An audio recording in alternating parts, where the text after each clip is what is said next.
Yeah. It's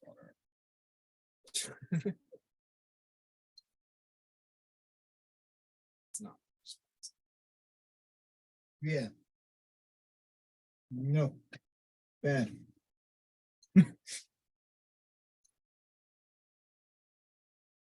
Oh, there's a player by me. It's fine. How close? You don't notice. When in doubt, teleport on to here. No man's land. I was never in this area. He's gonna be like, wasn't there a guy over there a second ago? It's very quick to. Oh yeah. Yes, There's a lack of There's a lack of legendary alligators though. Animals.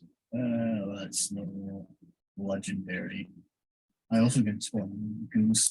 And before I do that, spawn sayings.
A lot of Better not wait for him.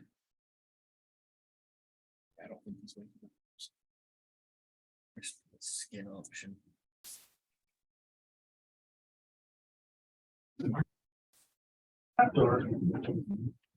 Well, you can stand on it. Oh, I can't skin it because it's sample. We'll just add the solar amendment review to the agenda. Any second? Second. That second. Okay. All in favor? Aye. Vote. Heather, I was thinking, ooh, make sure. If you get the fuck up, I swear to God. It's gonna be a big skinny. No shit, it is. I wonder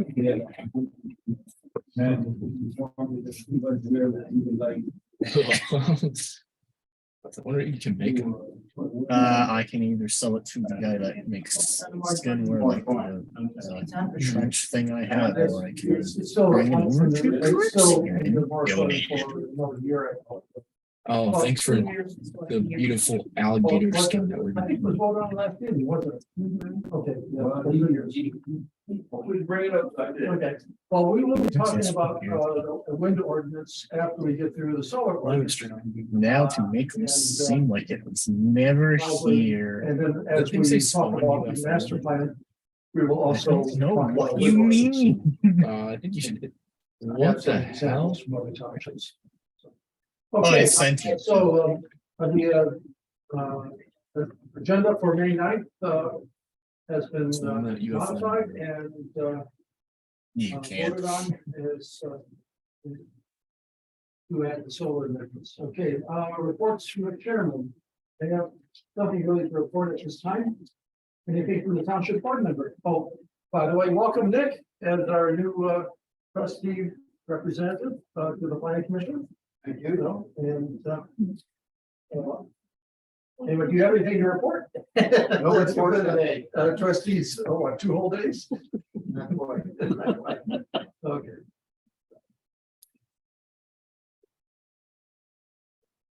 I think there was, Mark was the trash day successful. Oh, yeah. I think we did 378. Like 85 loads come through. Is that a good amount? Yeah, it's pretty good. That's why I talked to Olga. She was sick that day, so I had to take her job over.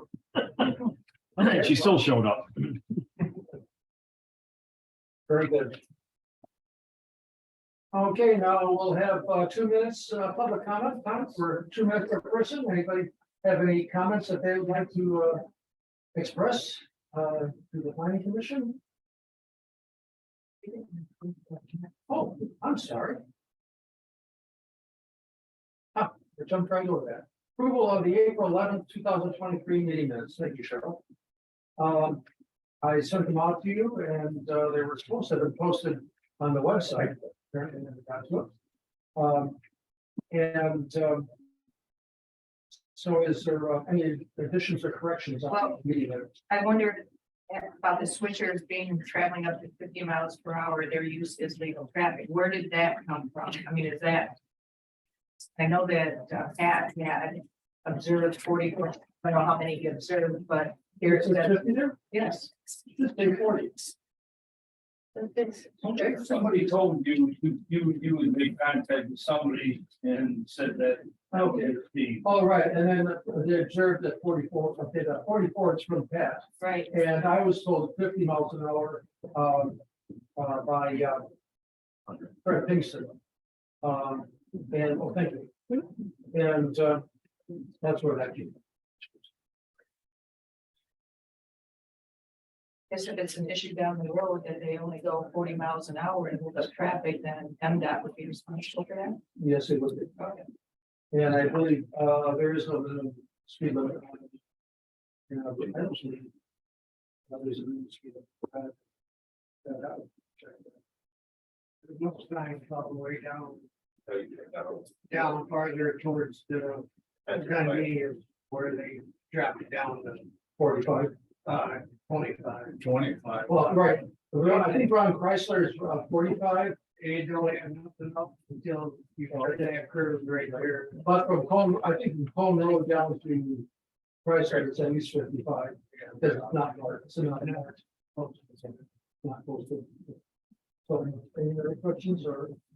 Yeah, I did have another question about the second page. I would have it down. Since with state regulations, Charter indicated where applicable, we would endeavor to be consistent with Part 125 of the state regulations. What was that? Oh, that's for camping. That we would be as part of the part of the ordinance as well as part of the special use approval. We would require that we would be making so that we are consistent with state regulations or applicable.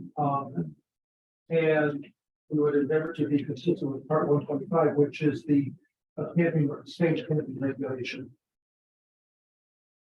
I probably should have spelled that out. Part 125. Camping state of Michigan, camping regular state of Michigan, camping campground regulation.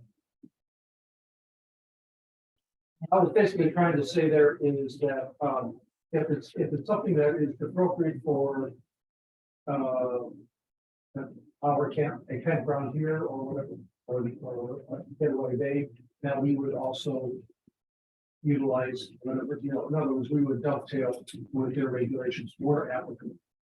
Not in all aspects of their regulations are for State. State campgrounds. Then one more, Sure. and then a couple paragraphs down, I believe Mr. Carey said, no one is living in either trailer. I believe he said someone was living in a trailer while they're repairing the trailers or something. Is that correct? No one would be considered living. They were just And staying both, there while yeah, they were- and that trailer's actually sold and be gone by Friday, so it's really not.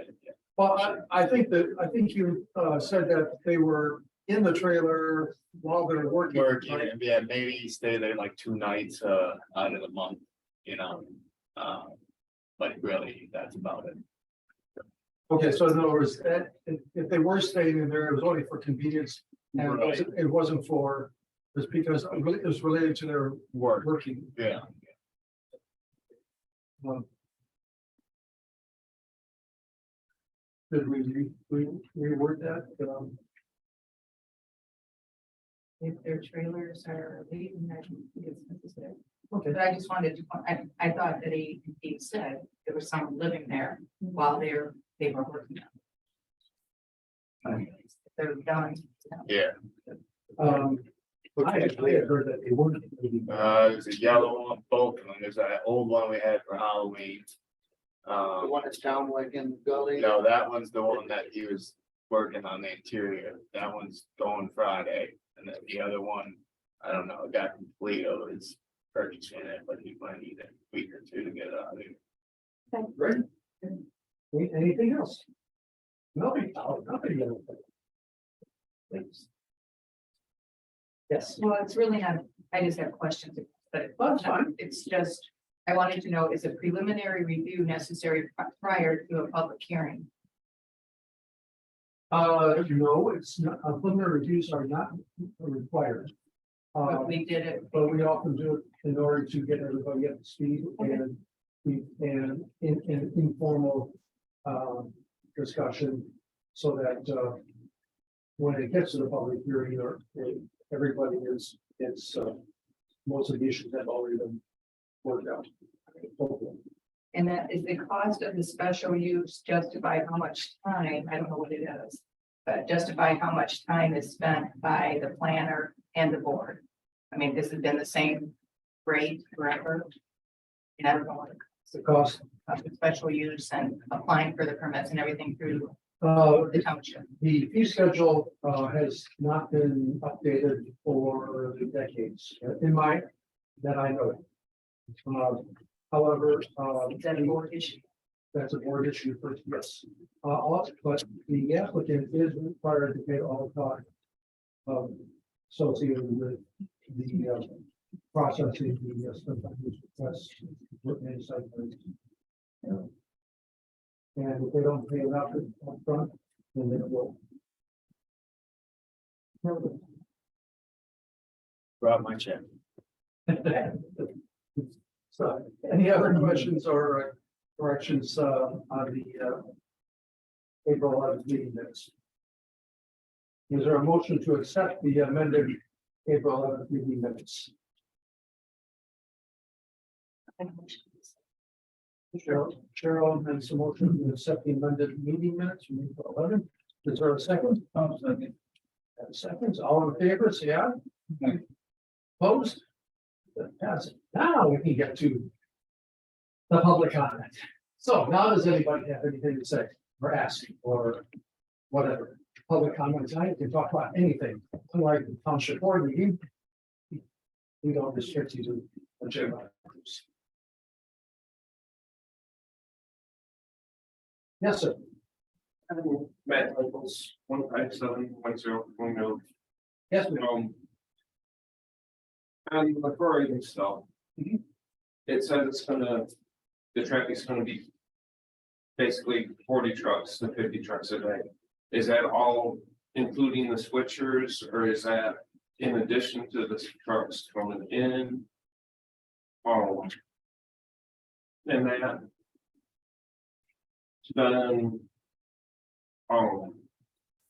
the timing of it from 7 o'clock to 9 o'clock. If they're only going down to Queensland or whatever, do they need that much time to do it? The building that's falling apart right there. Is there gonna be something done with that? Obviously, the traffic is a problem on Ann Arbor Road. We get almost hit at least once a month because people blow that stop sign all the time. What's going to be stored in the trailers? Is it going to be hazardous? I mean, I know we've got propane right there already, but is it? What is it gonna be? And I guess. Like say, if they're having 50 semis come in, is that? Including the switchers, or is that gonna be a total number? I will answer these questions in our discussion afterwards. Okay, During the public comment, I'm not supposed to answer, have a dialogue. thank you. But I wrote down. Any other comments or? Okay, thank you, Matt. Very good. Well, it's 7:15 and we have a scheduled public hearing, review, see a public comment regarding a special use request for trailer parking at Oil Facility. Fulton Road. I have to preface this, there's been some new developments. It turns out, okay.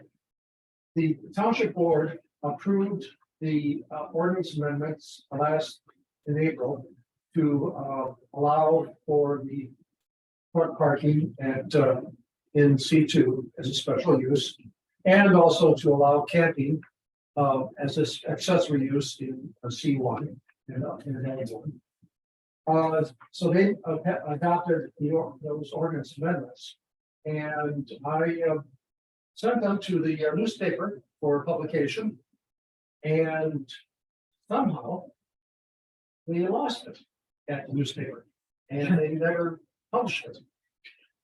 So because they never published the ordinance amendments, they're not in effect. And so we cannot have an official public hearing to review, to talk about these two special uses, because the ordinance that allows them isn't officially adopted. Or I should say in effect. On Thursday, 2 days, the township board will be re-adopting the ordinance amendments. And we will then be publishing them next Tuesday's publication, so that they are official. So we need to have an official public hearing for these. Yes. Were they simply not, They were not published at all. but so you don't, they were adopted though? They were adopted with no effective date, but per the ordinance, they were not published. But the publication comes after the adoption.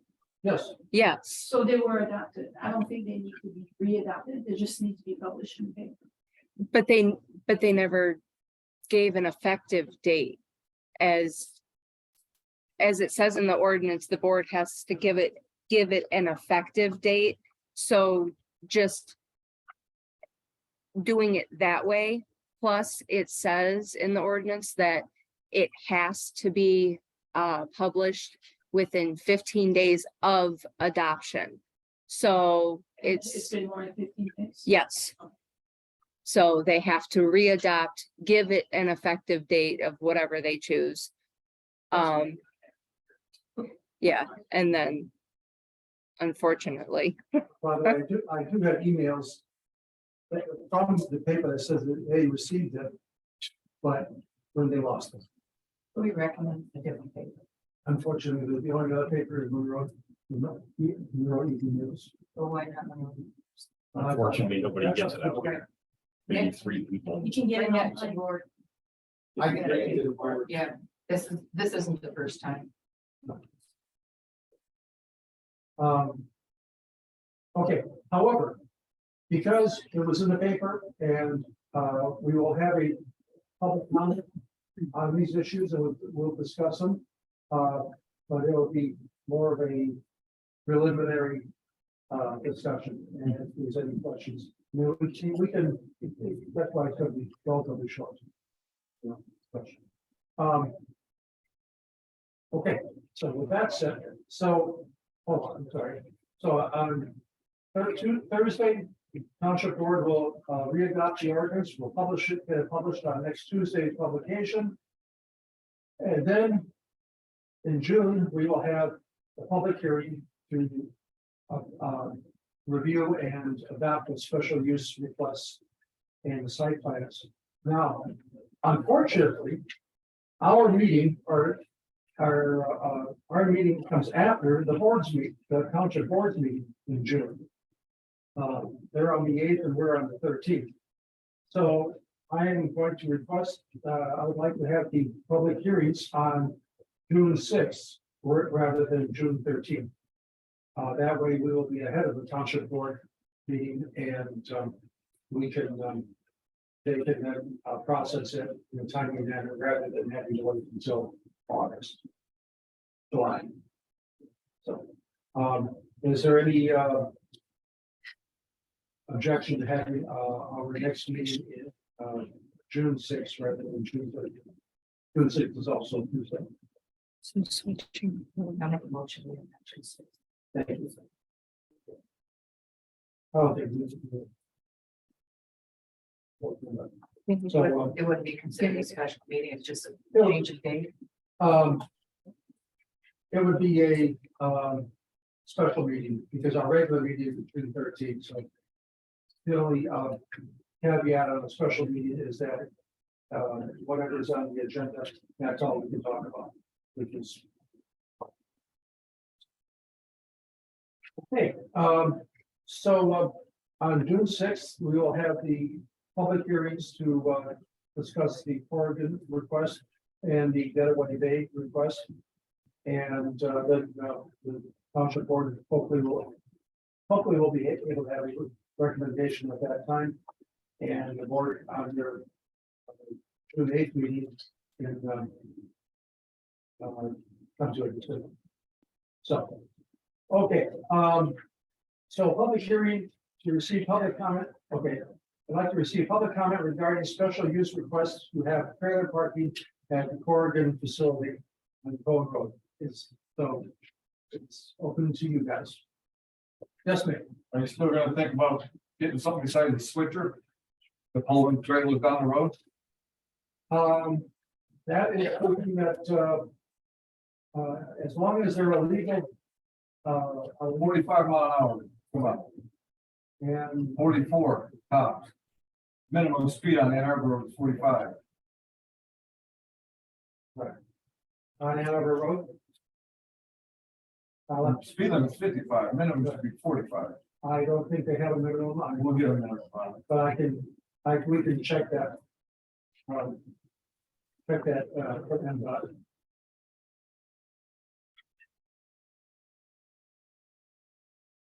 okay, number of trucks, right now, there is a trucking facility down here, Day Road, which also those trailers are also go to Clean Tech. And, oh, I'm sorry, any other public comments? Before I close up. Matt's already expressed your questions. Okay, I'd like to close the public hearing. Well, we never, 7:20. Okay, this number of trucks that are expected to be on Ann Arbor Road. The facility down there by Day Road, they have about 40 or 50 trucks that lead go from there down to Clean Tech, from what I've been told. The expectation is that most of those trucks will probably end up over here at Corrigan. Now, those semis got down to that to Day Road by coming off of the US 22, going down Ann Arbor Road, and then getting parked there. And then the switcher would take them from that facility to Clean Tech and back.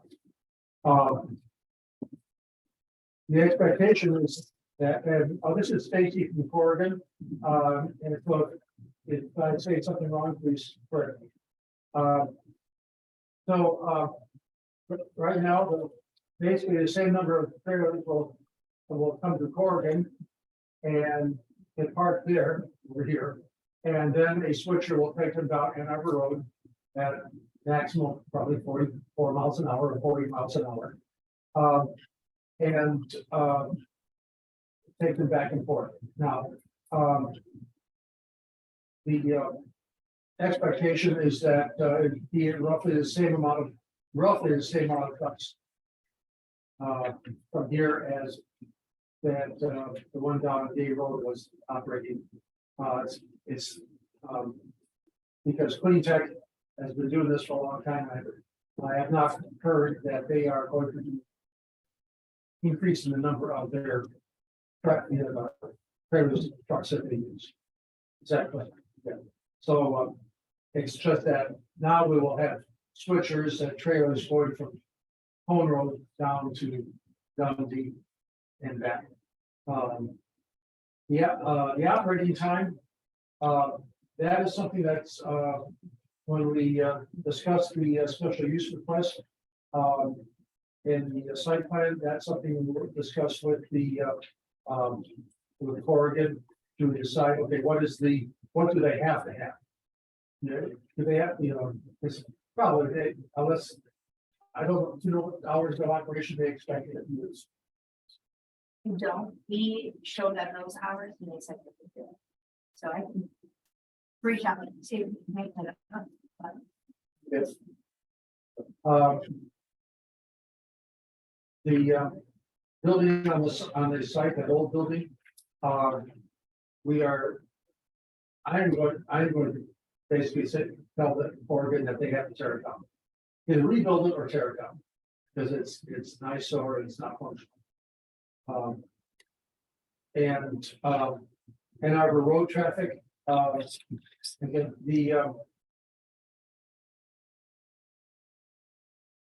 that's something we can make inquiries for the road commission to see what kind of concern they have. And what will be stored in the trailers?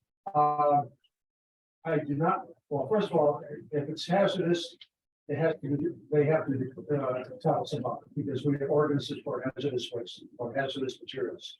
I do not believe it is, because the ones down on Bay Road, as far as I know, it's not anything hazardous. But that's something we will have to find out. And that's part of the site plan and with the special use request. We'll go through that. I'm not sure if you know or been to previous meetings. They have to apply for a special use approval. And that's what that is the contract between Oregon and the township about what they're going to do and how they're going to do it. And we can put restrictions on them that's above, in addition to whatever is in the ordinances. For example, one of the restrictions of hours of operation. Another one is that they cannot use the unpaved portion of Fulton Road. They have to stay on the paved portion of Fulton Road. So those are just two of the possible things that we are going to require. So does anybody have any questions? Oh, by the way, you have a report from Lucy Thornton, who's a planner. And are there any questions on what she presented? If you like me to go over it. Sure. This is Lucy Thornton, our planner. Yes. I have a question for Stacy. So Stacy, the trucks that are currently going from Clean Tech to the Day Road facility. If I heard John right, those are going to the expressway, coming around to Cone Road and then going to It would work at our facility. I can't really speak to what they're currently doing. Okay. But, because I don't know the tech, but how it would work at our facility, there would be tractors and trailers. There would be trailers that are stored there and tractors that pick them up. Those tractors do travel on the highway. most of those on their way to the current trailer storage site are getting off at Home Road and taking the service drive. And going back to things. Not necessarily, they might be coming from a place where they took an empty tractor to pick up a trailer from one of their customers, brought it back to the storage facility. And then swapped it out for another empty one that's already there and went back on another route out. And the switcher might potentially, not promising, potentially is taking that full trailer back to swap it out at the tech facility. Does that make sense? But I just didn't understand if it was a clean tech, that it would go all the way around and come back to 20, come back. What I was saying was that the trailers, when they come from where they get off at Cone Road and then they go down to Bay Road. Okay. And get parked. And then Clean Tech comes and picks them up Okay, I and got it. takes them to their facility. Some of them go straight to Clean Tech and don't need to stop at J Road, but. But if they're going from clean tech just to get parked, they don't go all the way around. If they're going from clean tech to get parked that day, they're just gonna go back route. They're not even coming down there. So it would eliminate some of the. Very messy, and I tried. Don't know. Holy plastic bottles. I can find out. Well, I'm gonna get one of those. there's a lot of trailers at the other facility already. There's a lot of trailers. And if you have 150 trailers here, according to what? We don't have that many here, that's just what you're putting out of this, but you have 150 trailers here and they're all full of plastic bottles for recycling, which I'm assuming that's what they're doing. They park them here full and then take them in and grind them. They grind the bottles and then they take it out of the product. Is that what they're doing? Do you know? My concern is what is in the trailers in the way of plastic bottles full of what? When I do a return and go to the return facility, it's things like, oh, yeah. So, what's in these bottles? Or are they, number one, if it's a bunch of bottles, are they clean already? Is it ground up product that's already been cleaned? You see, you got 150 trailers there with a whole bunch of milk jugs in it that are left over from all our houses in the stink. I can try. I don't know if they clean them or I don't know what's in it. Well, that's something that we would find out during the site plan. Aren't we kind of dealing with two entities here? Aren't we, we're dealing with Corrigan, the park trailers, but then we're dealing with a clean tech facility that dictates what's coming in, coming out, how often. They're leasing them, we're dealing with two entities here. Right. Right. But we need to know exactly what's going to be going on there so that we can have an idea that it's a reasonable, acceptable type of use. We don't want to get into micromanaging, but we want to make sure that, like Nick was saying, that they're not having a whole bunch of trailers here with trash, dirty bottles. But he's gonna find out, shouldn't we be contacting Clean Tech and seeing what they're doing, or does she contact and get the information and bring it back? Well, I mean, That's generally the applicant tells us what's going to be the situation, what the situation is. My concern is smell and rodents.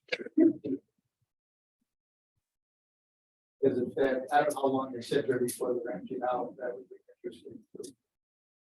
Well, from what I understand, we have the place down Day Road, which has maybe 50 to 100 trailers.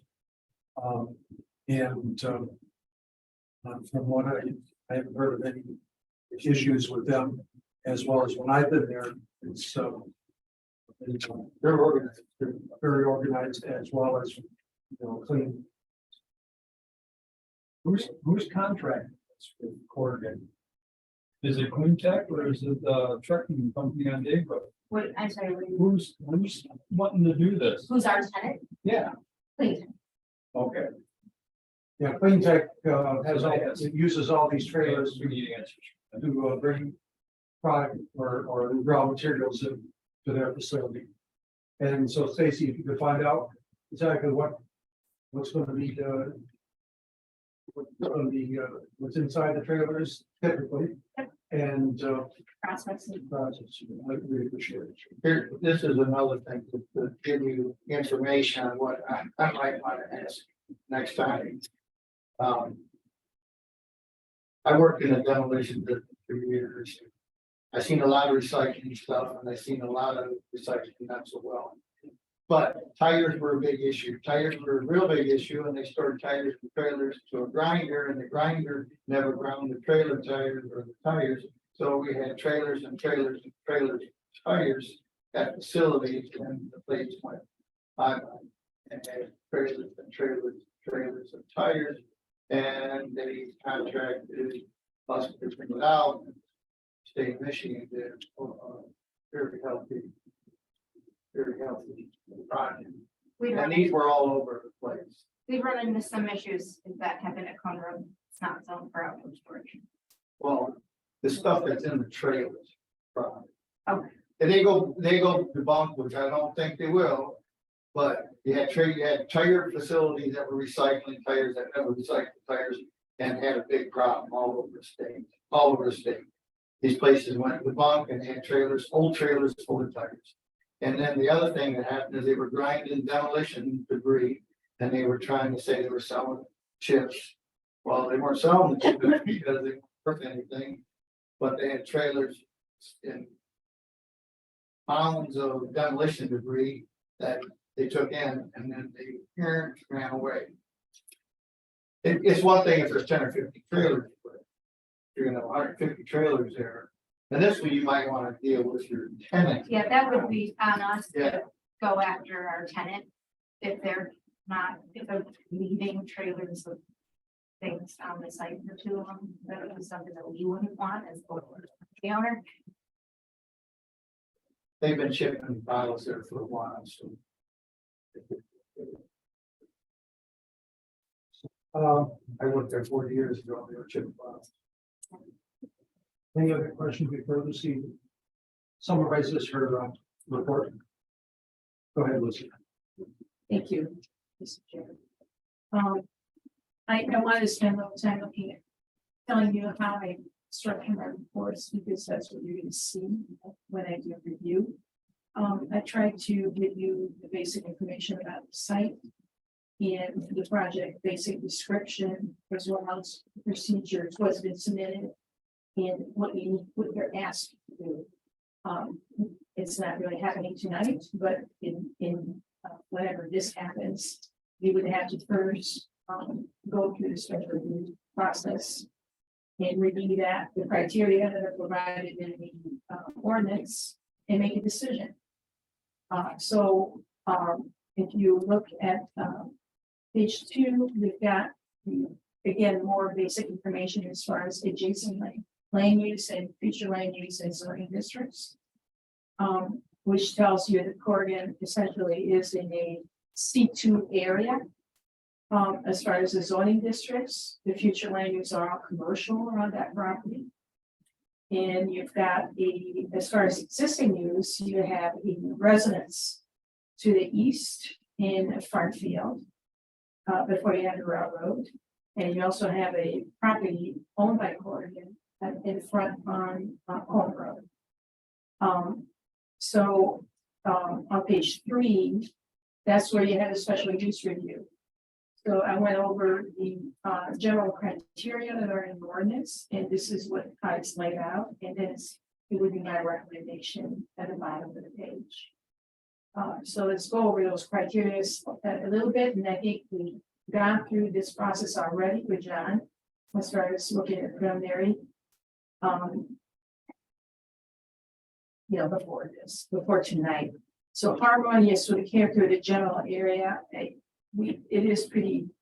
is right next to the highway. It does make sense to have this kind of use there. It is allowed per the district as a special use. So it is not seen as something that will not be harmonious with the character of the area. Is it served adequately? it really will not increase the need for public facilities or infrastructure. So again, that's really not applicable here. And it won't either require any excessive public costs for public facilities. Minimize impact on natural resource. Currently, the site is a mishmash of existing buildings and pavement, and it's really a gray field.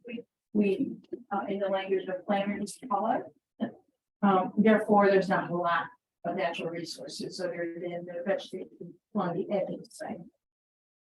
So we don't anticipate impacts. Environmental performance, I mean, that you have to ask yourself whether the activities of the use will create issues for people around the property. And so you can think of whether there's going to be a lot of lights, and that glare might impact adjacent property owners, whether dust or other issues might occur on the site. And so it will be more specifically looked at site plan review, but the special use really allow you to add certain conditions that are above and beyond what may be in their standards of their zoning district, which is located. So now would be the time to add to certain things that are related to environmental performances.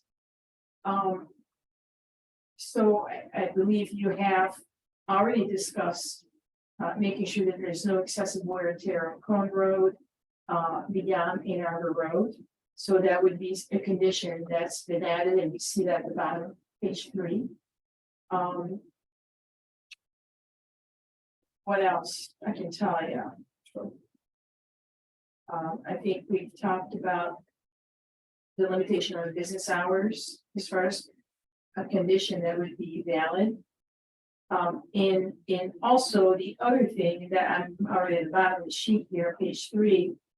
The other thing I started thinking that I would recommend is when comes time to do the final site plan, you will have to submit a landscape plan. And the landscape plan requires a landscaping from the road. It requires landscaping within a parking lot, which I'm sure is really not applicable here because it's truly not a commercial parking lot. Perimeter parking lot landscaping, and also landscaping between adjacent conflicting land use, it's called. In this case, it's 2 C2 zoning districts, so your ordinance really doesn't require a buffer. But I believe there should be a buffer, or you could ask for more buffering along that fence line, particularly if the shrubbery or whatever is green currently is being removed. So you might want to add that condition, and especially this request that some buffering be added to this site. And I picked up the type C, which is the least amount that an applicant would have to do as far as the zoning ordinance. So those were the 4 conditions at the bottom that I would recommend you add to the special use request. I do recommend approval, or township board approval rather. So the way it's written at the bottom here could be what you use in your motion. So you say, somebody might motion that I recommend township approval, blah, blah, blah. Once or when you're ready for this, wish for that. So beyond that, the report, page 5 and 4 and 5 is really preliminary site plan review. And it's a typical format that we use for this purpose. It looks at informational items, it looks at site data, natural features, access to roads and circulation, parking, landscaping and screening, lighting, signs, and utilities and grading, the building footprint. So some of this is not applicable in this case, but I would invite you to read this over. And certainly if you have questions for me tonight, I can answer. And then the recommendation on the preliminary site plan request, which should be separate from the special use, is what you see at the bottom of page 5. So again, you could use that as a basis to do your motion, should you choose to do so. You could recommend, you could say that this is fine, but applicant, you need to continue to work on the items 1 through 8 of the planning review. In order to get final approval or a recommendation for final approval. So, President, you've read some of this and you might have a question for me, so. So, any questions to Lucy about the report? One question. Well, the maps, Yes. is it possible to get the maps in a more readable? I can't even read this with a magnet. Sure. Okay. It will then likely be broken into more pieces. That's fine. Or I can print them for you on like the bigger paper. I'll do that. Honestly, can you read that? No. I got the magnifying glass.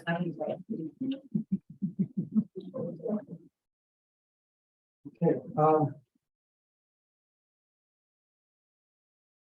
so at our June meeting, we will review this again. And so you have until June 6th to come up with any questions or issues. And that time, and we'll also go with the site plan. And I think everything should be in order by that time. So will you accept updated site plan on June 29th then? Of course, yes. So they can have this and fix what's necessary so that they can get Yes. addressed. Yeah. Yes. Expect that. That she already has a copy. Okay, all right. And it's our expectation that any issues that Lucy has highlighted will be addressed prior to our meeting in June. And I will also find out some of the answers from your commission. And that is a question. So, any other questions before we move on to the camping? Okay. Now we were also scheduled to have a public hearing on getaway days request for special use approval to have camping at their facility here. And again, it will be addressed officially at the June 6th meeting. However, does anybody have any comments that they would like to 746? Any comments that anybody would like to make about or questions that they would have on regarding the camping request for camping at the getaway day? Comment? I don't understand. Comments or anything you want. I don't understand why we're doing this. That's my comment. As in, why we're doing an ordinance when we can go ahead and go by the state. Because he wants to only have 4 campsites, which is not state regulated. But it's. And also our ordinance does not allow, but our ordinance does not allow or 10 camping in the township in recreational facilities. However, they have to be, he has to get special approval for that use. And who's gonna enforce all this? But if it comes to like. The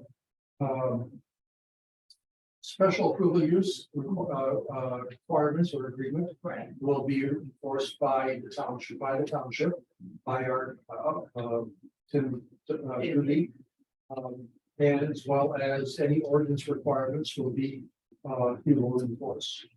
And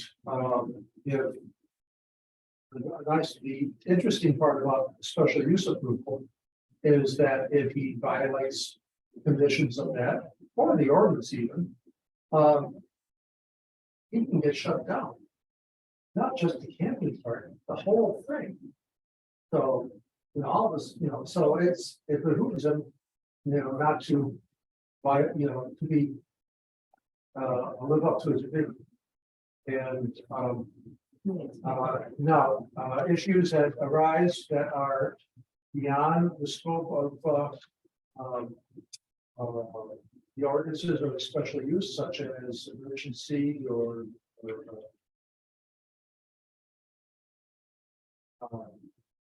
other things, then that would be handled by the police or the fire department or emergency services or whoever. John, correct me if I'm wrong, even if I got state regulated camping, we would still have to amend it because it's not available in C1 anyways, campground. Correct. So. Right. So he cannot have a campground, which is over 5 sites. I keep thinking that he lives there too, so wouldn't that be Our ordinances allow for somebody to live in a house on a commercial or industrial property if it was there when it was rezoned.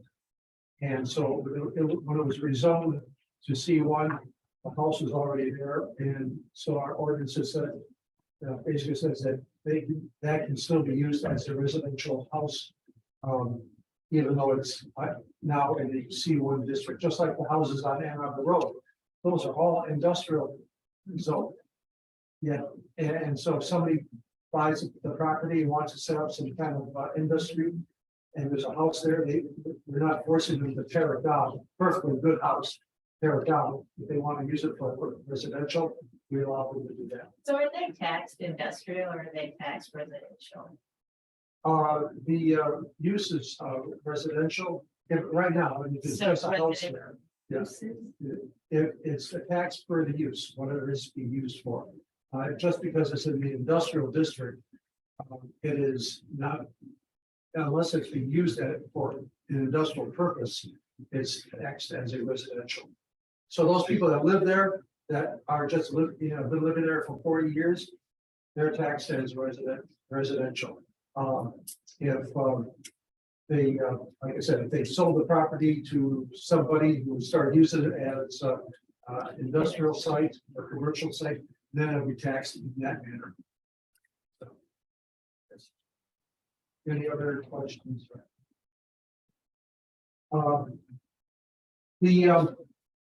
In your deck, I have an updated site plan.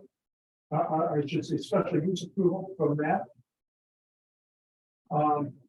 And on page 2, it has come to light that we have a situation in which you see the map there that shows basically 2 parcels, a 26-acre parcel and a 10-acre, 9.9-acre parcel. It turns out that the 26-acre parcel is in C1, and the 9.9-acre parcel is an Ag 1. Even though he owns both of them. When we, back in 2008, when we drew the zoning map, we drew it along boundary lines. And it was not realized that those 2 parcels were owned by the same person. Otherwise, we would have routed it around the other parcel as well. So we're recommending to Matt that he combine those parcels, and we will then rezone the whole 37 acres as C1. But that's fortunate. The fortunate thing is that camping is allowed in both C1 and Ag 1. So it doesn't just because there are 2 parcels doesn't preclude that, except that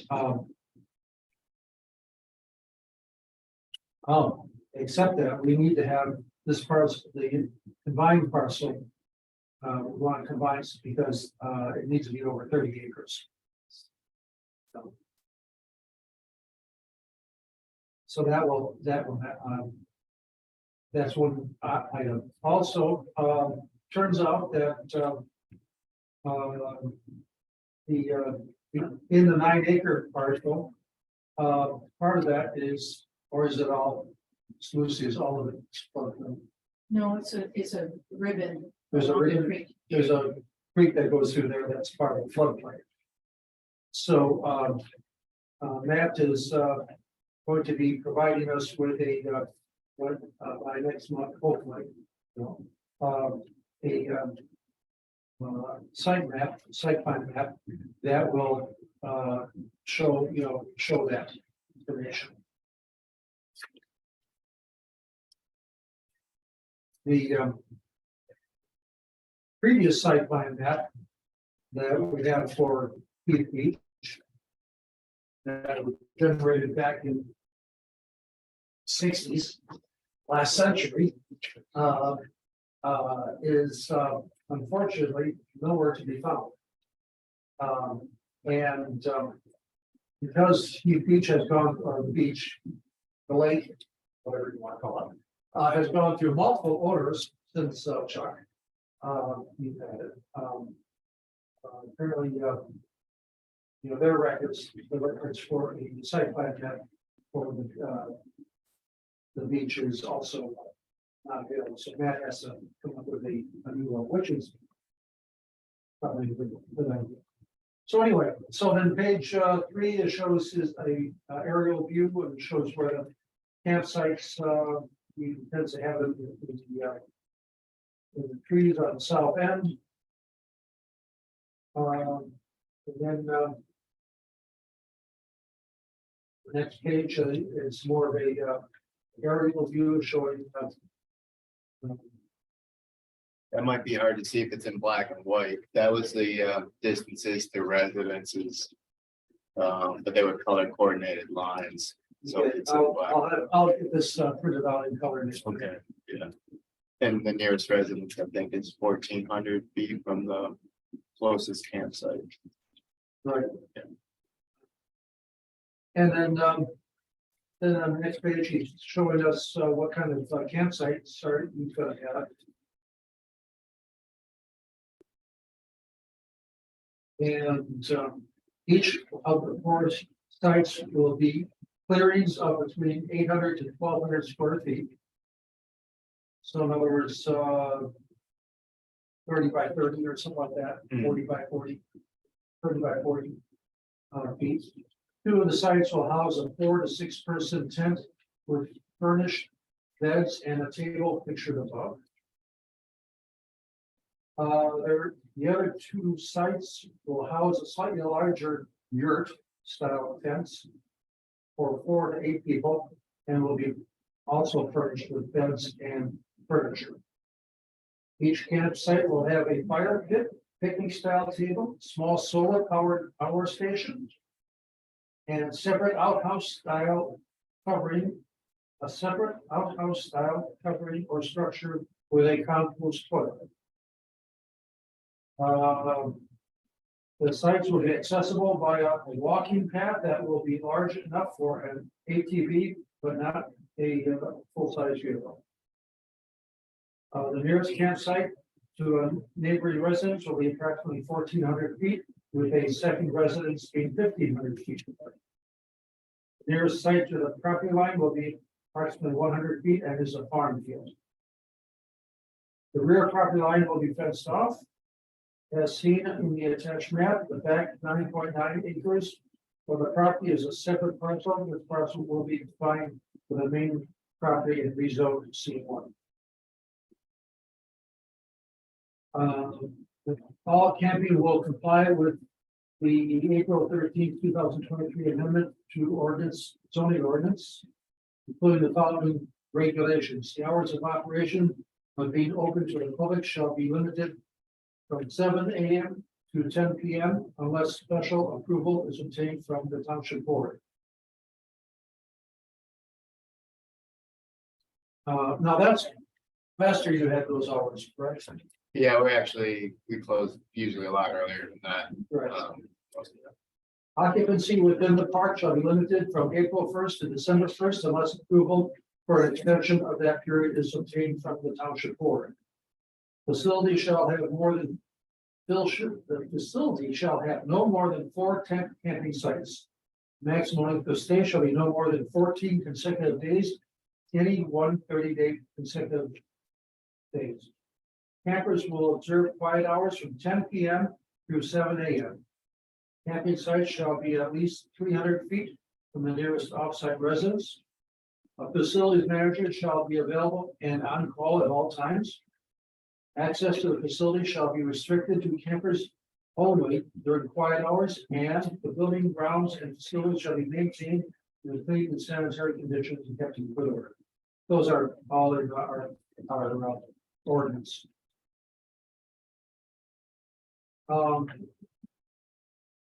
Lucy also created a report on Getaway Bay. First of all, are there any questions from the board members? Hey, Lucy, would you want to summarize your report? I won't spend a whole lot of time because I think we've done that already. But it's the same format as what I did for Courtney. And if you jump to page 3, you see a special use review in it. We have had a chance to speak with Mr. Carey, and he's addressed some of the comments we originally had. This is a revision based on his revision. So there's been some back and forth, which we're thankful that we can do, and provide you with the, the product of that outcome. And essentially, we have no issues with this at all in terms of special use approval. We feel like it meets all the criteria, and believe that it's addressing all the concerns that were put within the ordinance amendment, as well as the general criteria for special use. Very good. Any questions on the special use? First. Again, for the June 6th meeting, if you have any additional concerns or whatever, we can address it at that time. If we have any additional conditions that we might want to add, we can present them. Well, hopefully we can discuss them before that, let them know that we can then add them to the special use approval process agreement. So, now also site plan was has been provided. However, Matt doesn't have a engineered site plan map, which he's going to provide for it, hopefully by the June meeting. And if I may add, Mr. Chair, that we're not, I mean, this is not like, I don't believe we really truly need a full site plan for this, as we do for Corrigan, who are having 150 parking spaces added to their site. In this case, we have 4 very low impact areas that we want to use for temporary campsites. The only issue that there's a floodplain, and we need to have some recognition that any structures, proposed is not going to impact the floodplain. And I think in your ordinance states specifically that an engineer needs to be certifying this if there are structures below the ordinary high water mark. That all this needs to be looked at. Okay. But if there's not structures, are you saying I wouldn't need the engineered plan? Or Well, we still need to know, we need to know what you're proposing as far as structures specifically. You have mentioned solar powered stations. it's just a battery buy off Amazon. It's like this big. Right, well, we kind of Okay. need to see that. Okay. And if it can be located on a sketch plan rather Okay. than a full site plan, I think that could be sufficient for meeting ordinance requirements and the needs of the township. Okay. Okay, thank you. Probably paperwork. Yeah. Thanks. Okay. Well, good. So any questions? Does anybody have any questions for Nick? Great. Okay, so we will have our official review, public hearing and review on June 6th to finalize all of this, hopefully. And we move on from there. So,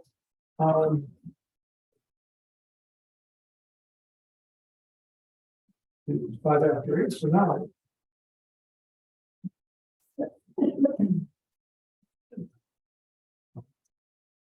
Okay. Because I knew that this was going to go quick, relatively quick. I have handed out to each of you the working document. I'm referring to this three-column document that has the solar ordinance, the first column, the current solar ordinance. And then the middle column is the what has been agreed to or discussed or proposed amendments. And then on the third column is just a note that says, okay, one, did we agree to it? And so that this is our working document to discuss the solar amendments to the solar ordinance. Is that online? I believe it should be. I can provide you with a copy. I have no problems emailing you a copy of it. So. I was actually just going to look to see if it was online. It should be a solar ordinance with draft revisions, 20 February 2023. That's the title of it. Okay, so on the first page is just basically a list of a summary of changes, and on page 2, these are some of the text amendments that we agreed to back in September last year, and they were basically to make things a little bit more, make things clearer. And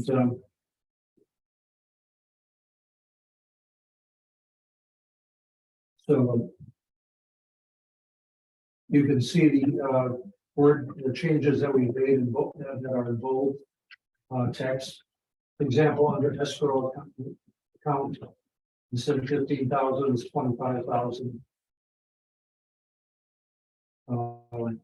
And we say that escrow account will be maintained and must continue to be replenished while the large solar energy system project is in operation.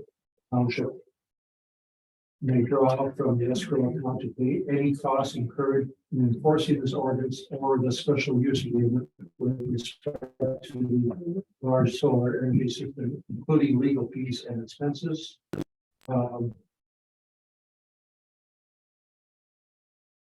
And we also have in there that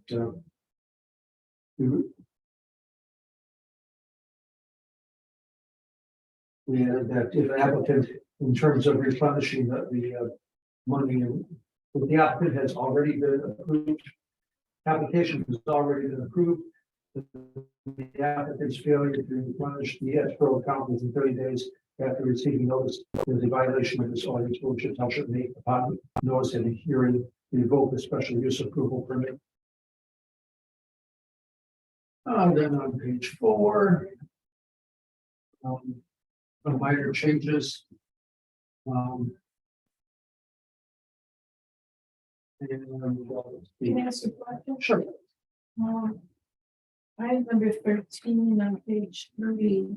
What is a luminosity map? I'm sorry, where are you? The top 13. Okay. Oh. Planned lighting protection measures, including a luminosity map. That's the lighting map. The Uh, photometric plan, photometric plan, and I think I would recommend we change the change the word. word. Okay. This was done before you came on board.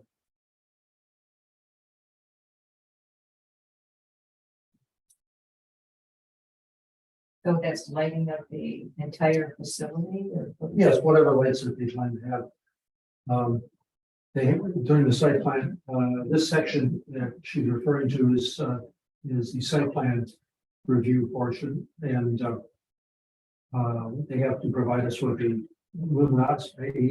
lighting plan and how much, what the lighting levels are going to be at various, at the perimeter of the facility. Um, Yes. And I'm sorry, I think we're there, right, the escrow account. I think I would suggest to have some kind of wording after the 25,000 or an amount deemed reasonable by the township board.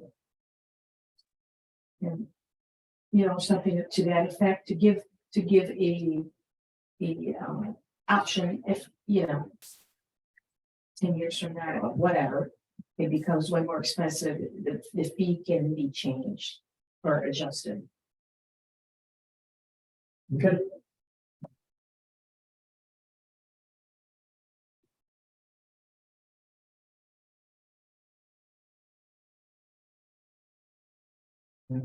Appropriate.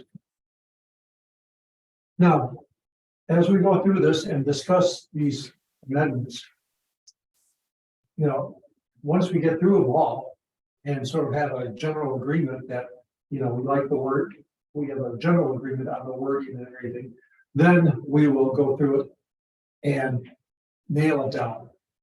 You know, and with Lucy and the lawyer and whoever, and The red line version, right? the red line version, yes, as they say. So in other words, what we're discussing here is not the final, you know, one. But speak up if you have some issues with this. 25,000, it seems small. Well, With such a large project. quite possibly, yeah. That would be a site plan review. Yes, well, this would be part of the ordinance, but as Lucy just mentioned, she just said, or an amount that is reasonable by the township board.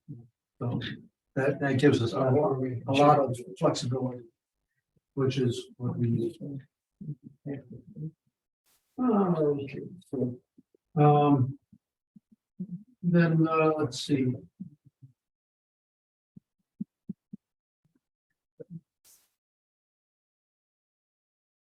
We added, under certified, section E, we added that solar panels installed must be certified as being compliant with the Environmental Protection Agency toxicity characteristics, leaching procedure, and not classified as hazardous waste. In height, we revised that to 20 feet instead of 100 feet. Can we recommend that these panels be made in the United States? Yes. I would have to say that probably not, but I think that that's something that would have to talk to our lawyer about.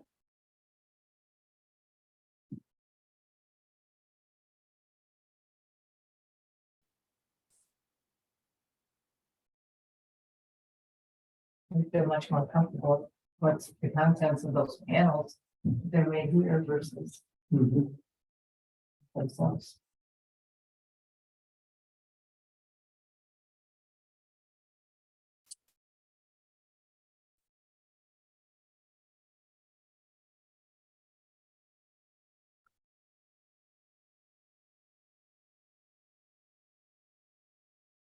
Yes, and that's something that would Marty could address.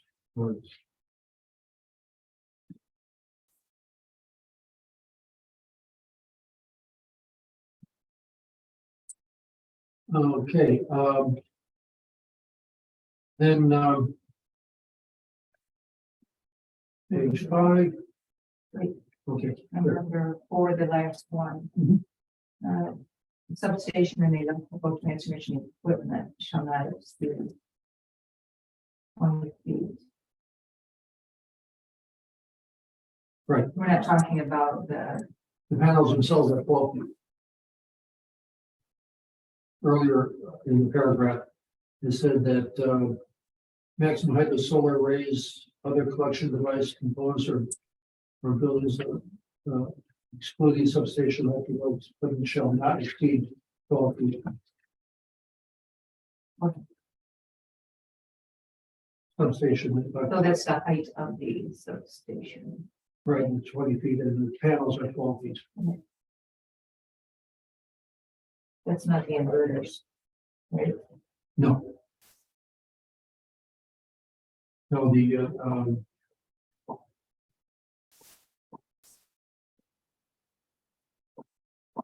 inverters couldn't be 22. Because they would fall under the, no, well, let's see. I don't know if we can have it in. Collection device can also build this. I don't know. I think we need to, pardon? What are we talking about? The inverters, I think we need to have a separate section for inverters and placement of inverters. Well, not just height, where they're placed. How close are they going to be? Can the inverters be, down the road line? Do they have to be on the property with the panels? Yes, generally they're close to the panels because the power comes from the panel to the inverter to the substation. So every row is going to have an inverter. Right. So where's the substation? London Township. So we need a ordinance for the subs. No, we don't. London Township needs an ordinance. Yeah. Well, okay. So the lines, transmission lines are gonna be beyond our industrial area? Yes. They're going to go through whatever areas that they have to go through. Well, doesn't have to be in. Yes.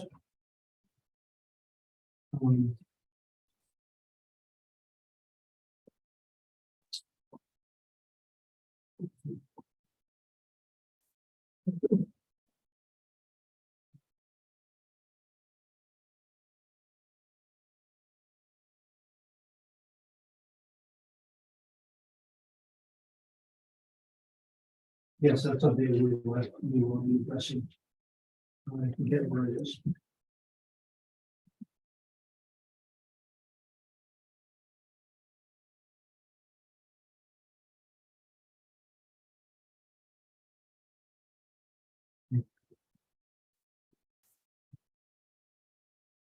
Okay,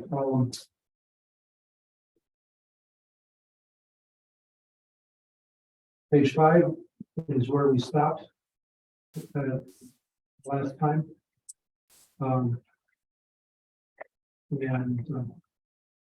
Basically we had setbacks and we added in this ordinance, the setback distances are defined as the distance from either the property line or road right of way line to the solar panels. And a minimum setback distance of 50 feet from all property boundaries on the outside perimeter of the large solar and system and existing public roads and railroads right of ways shall be required for all buildings and solar arrays, provided that a setback of 75 feet shall be required adjacent to any residential structure. Additional setbacks may be required to mitigate noise and glare impacts or to provide for designated road or utility corridors as identified through the special approval process.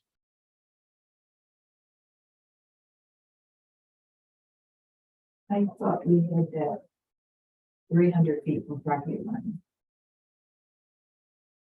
This says 50 feet from all property boundaries.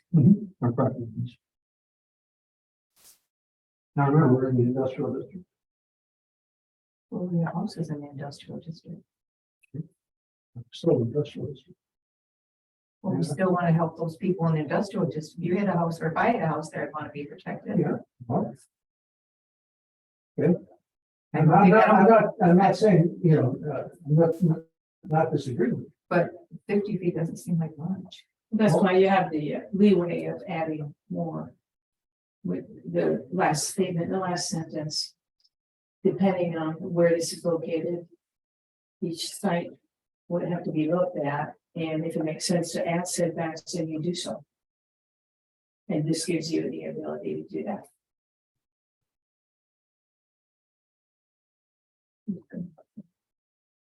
What gives us the ability to do that? The last bolded. What does it Portion. say? Oh, on the right, because I'm on this panel over here. Yes. Additional setbacks may be required to mitigate noise and glare impacts or to provide for designated road or utility corridors as identified through the special approval process. It says nothing about looking at them, About what? looking at them out your back door. Visual, okay, so to mitigate visual, you can add visual noise or glare impact. But it says additional setbacks may be required. So that's what, That's something that That's how you we- have to decide. Yeah. When it comes to before you. During the special use. And site plan process. Can we decide right now? if there's a house there. Apex already gave us that 300 feet from home. Right. That was in one of their things, so that's probably. So we want to put that in here at least. But at least I'm with him. Carol there. The homes that are here, there's not a ton of them, but we could at least say, you gotta protect these people with somebody. Whether it's 300 foot, that corner. Right, I mean, if the house is already there, I think we should say 300, but if there isn't a house there, then that's fine. Someone buys the property and moves in and they know what there's. Right, correct. No, that's fine. I mean, that's fine. So we're gonna add it here. We can add some language to that.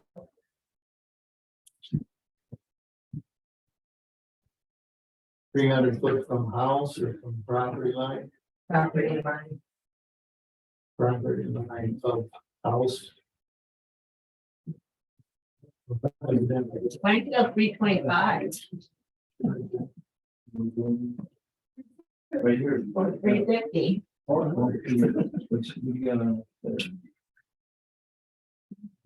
So are you still, so when you say a number, then are you going with the number or are you gonna go with what Lucy put in there stating that? We still keep it in it. Yeah. So they could ask, your property owner can say, no, I want it 500. No, the property owner. Or When they bring the site plan in, then we would go, that's when we would look at site plan and say, you know, Joe lives here, we want Right, 10,000 especially if Joe feet. goes to the meeting. or what. okay, had the site plan, but the homeowner has the right to make a different. Yeah, this is a minimum. These are Well, the homeowner would have the right to come in and requests. And request. request it. It would still go to the planning commission and then the board. Right, yes. So we are going to put 300 feet distance to the property line. Yeah. Of existing. I would, at least you get 300. And then the next item, leaving that in there, the additional setbacks would be based on a case. Actually, Case here's what I would recommend. If you're gonna put 300 feet, I would say, modify setbacks, because you never know, that property owner may not care. And therefore, why impose 300 feet if the person doesn't care? We're not. Why? Then let's put it at 5. That's what, put 500. Yeah. Gave us 300 feet. The applicant, the Right. possible applicant, we don't know Yeah. who else may come in after. I mean, we can't make assumptions. It's true. So I would say, you know, modify setbacks, then I'm all for giving you as much flexibility as you can at the time of approval. And I think I would prefer that that you do not lock yourself into a position that you don't know how to get out of. But if we say 300 foot from property, residence or additional setback. Yeah. I mean, but We can let's at least- not make it 300 Correct. set in stone. Let's make it more modified, more applicable, I mean, for whatever language you want to use. If you're okay with that. Well, we'll come up with some kind of language and then we'll talk about it again. Yes. Yeah. But I guess what I'm trying to say is I think it's important to be flexibility for you to be looking at these things. And we don't know what can come in the future. Who reviewed the site plan? Who did the plan? Yes, I thought so. Once the applicant makes, when the moratorium is lifted, then the applicant will present a special use approval request and a site plan. And at that time, we'll then go through and see what kind of additional conditions we want to impose on him. And, And this would be like what we just went through for Corrigan. It would, there would be, especially use be a total separate. And, you know, I think I would recommend that any kind of applicant like that comes before the township and have a conversation maybe before it comes to you. I think that has happened, but I don't know. What do you think?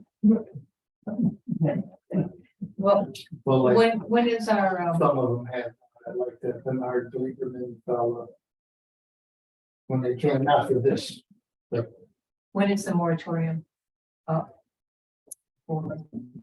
so I,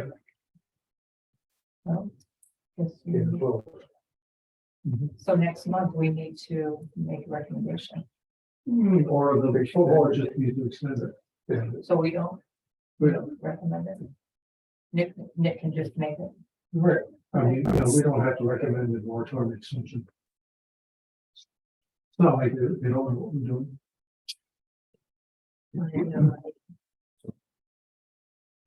Okay, so we'll come up with some good words on the setback thing and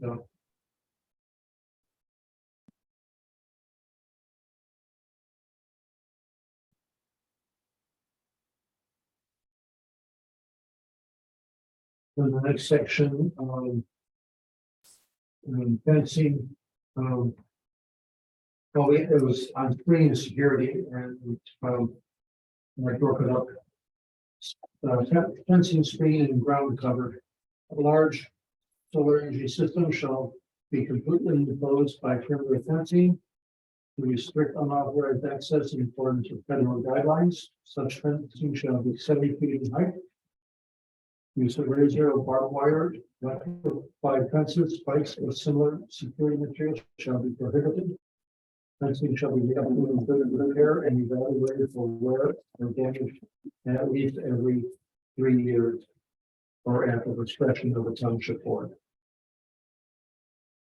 The perimeter of a large solar energy system shall also be screened and buffered by installed evergreens or non-invasive vegetative plantings whenever existing natural vegetation does not otherwise reasonably obscure the large solar energy system from adjacent residential structures, subject to this discretion of the township board with the following requirements. I have never seen any of this. Around the solar array. So why are we putting 3 years?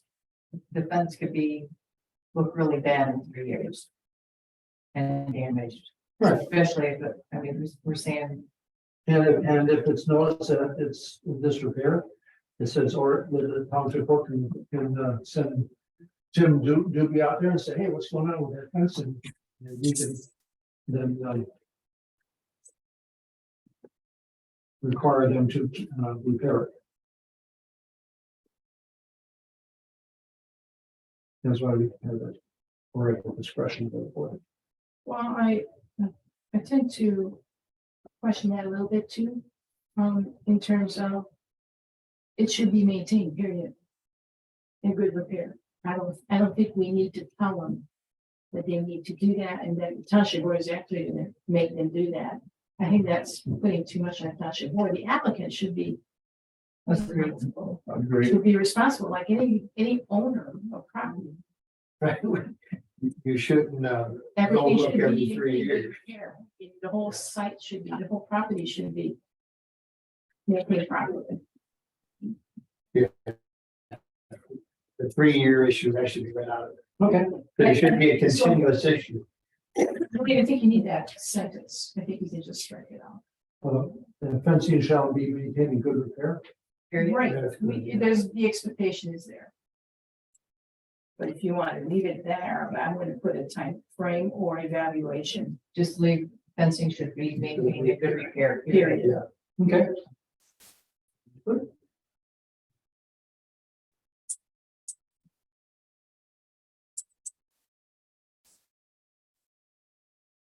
Where do we get into this tree? Who? The trees? Sounds about right.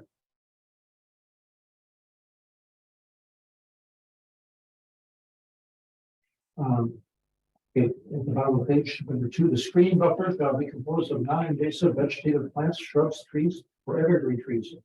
At the time of planting, evergreens shall be no 6 feet in height and planted developer and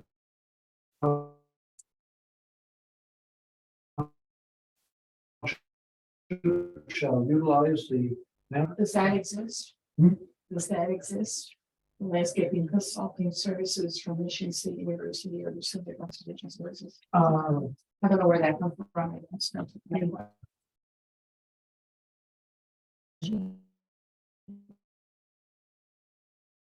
That came from, that's something, that's something.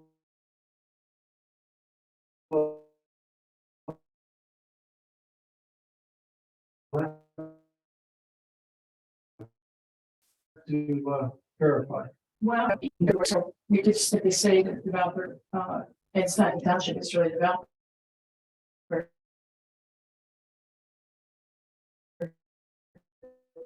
Because it's the developer, it's really, that should be made.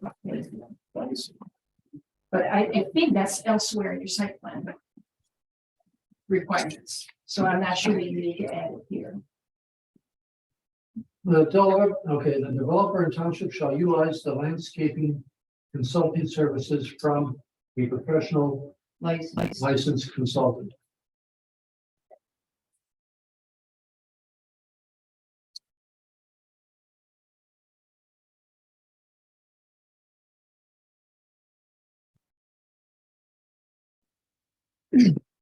Holden or arbors or something like that. Landscape professional. Landscaping. Okay, that'd be professional. Landscape architect.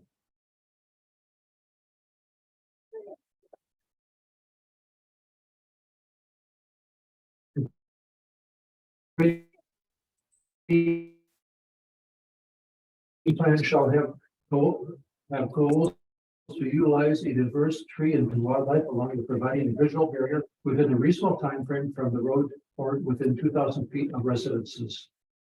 Adjacent or participating property owners to the large solar energy system project may request from the planning commission a modification of the screening requirements. The township board shall have the final approval for all such requests. What is the one?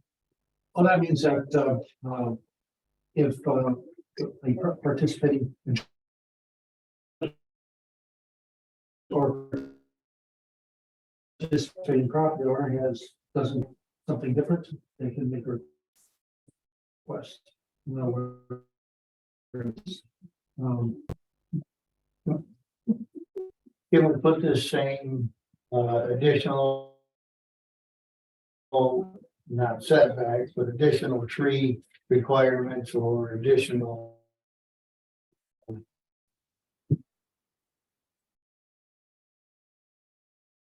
screening requirements. Sorry, Bill.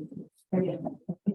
Okay, what I'm thinking is you want the same issue with the The setback. flexibility, yeah. Yes. And you kind of have that.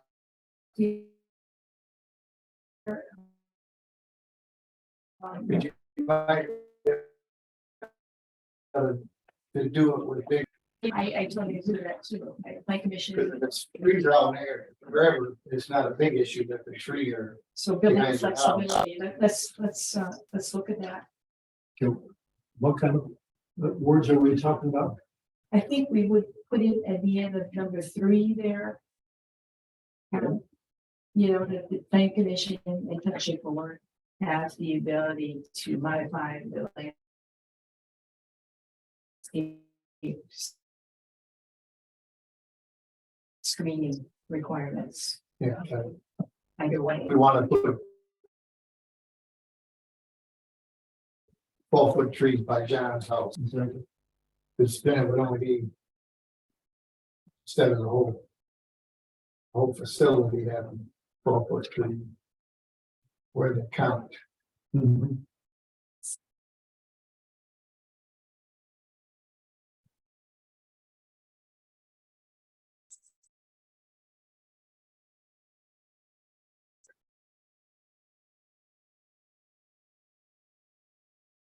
I got point on these fences. It's since industrials in one area, it's a little different, but what I wasn't happy about was having 25 different fences over with the way the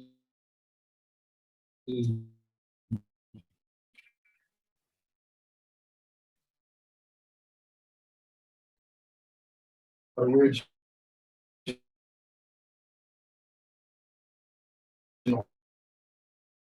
plan was spread out. So would the fences be along Ann Arbor Road if they came in? Mhm. They would be. Yeah, they all have to be around the perimeter of the properties. Do they have the choice of what type of fence? It's basically a deer type fence. But all we say is that it has to be 7 feet tall and it can't be electrified.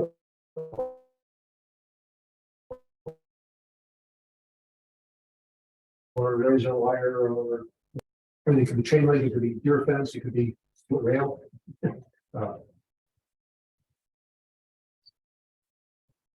But they're not supposed to keep anything else. Easier to find. The next paragraph, I'm totally against for you. Dead trees are greater. I think 6 months, within 6 months. Going with what? Basically, it's not for the township, which that should be the applicant's. Yeah, yeah. Just like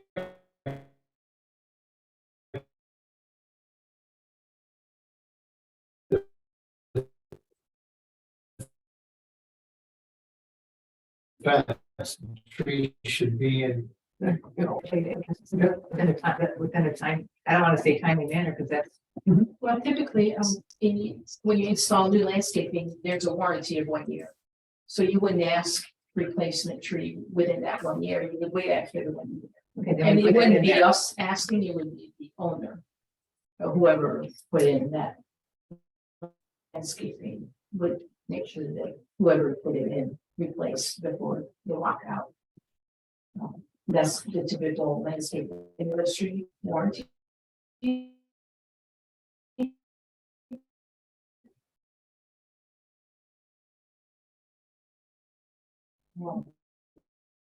And really you want to give it, there's no point in replacing it right away. Why? So. I mean, I'm not sure that this statement should stay there necessarily. I think that maybe if this thing is saying, if the landscape screening was put in as part of approved as part of site plan, it needs to be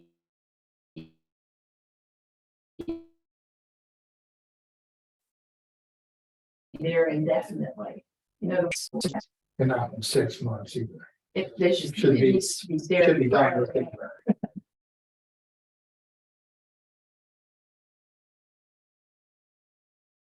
It should be done at the appropriate times. Yeah.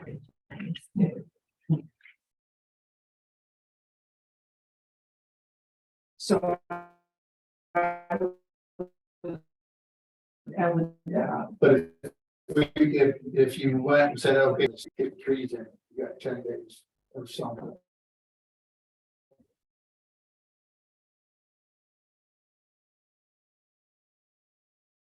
Like a ticket. well. Yeah, I mean.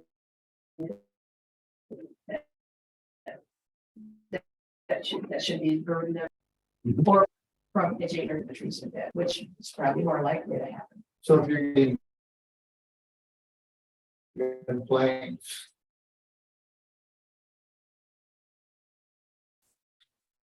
What's the mechanism to? County administrator, that's the staff level to deal with that. And then there's violations, and there, I think we've talked about that a little bit this year. That's in. Yeah, it's more, Body. yeah, it's outside really purview of the zoning ordinance, but it's somewhat in. But it's something that needs to happen. There's gotta be checks and balances.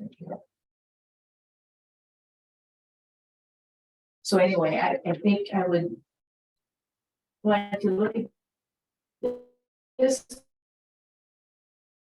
a little bit and see how we can make sure it stays there.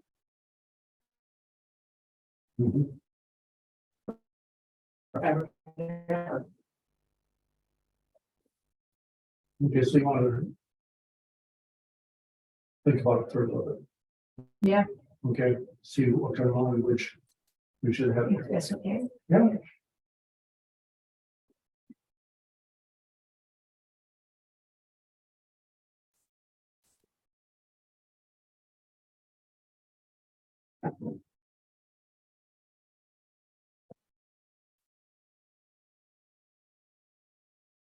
By the way, at 9 o'clock, we will be putting adjourn, wherever we are.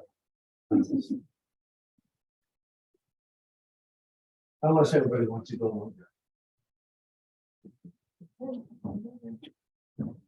Anyway, so number 4, ground cover.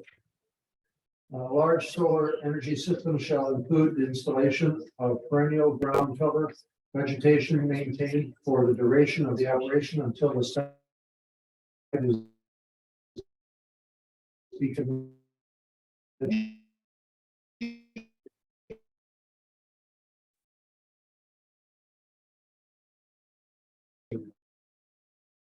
Planting shall include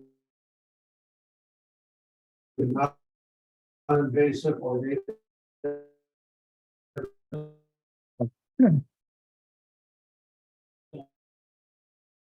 grass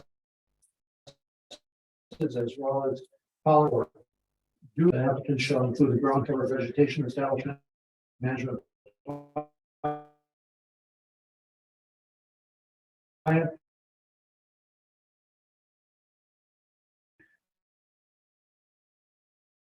As part of the site plan, the property's power panel development on PA 116 lanes. All properties not enrolled in the PA 116 program must provide one of the following 3 agro voltaics to promote ecological benefits and commit with the application of Michigan pollinator habitat finding scorecard from the Michigan State University Department of Entomology to guide vegetation management decisions at solar installations.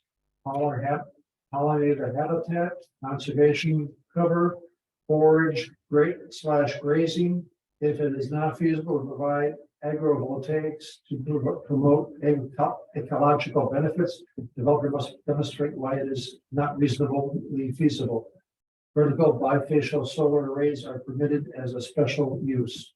All ground cover must be non-invasive or native plants. What does that mean? Vertical bifacial solar arrays are. Oh, that's where, they're, both sides are, of the panel are active. I'm not sure it would belong here under ground cover. It seems to me it would be in the beginning. I mean, we are doing this as a special use, right? Yeah. So it seems like if we're accepting this, it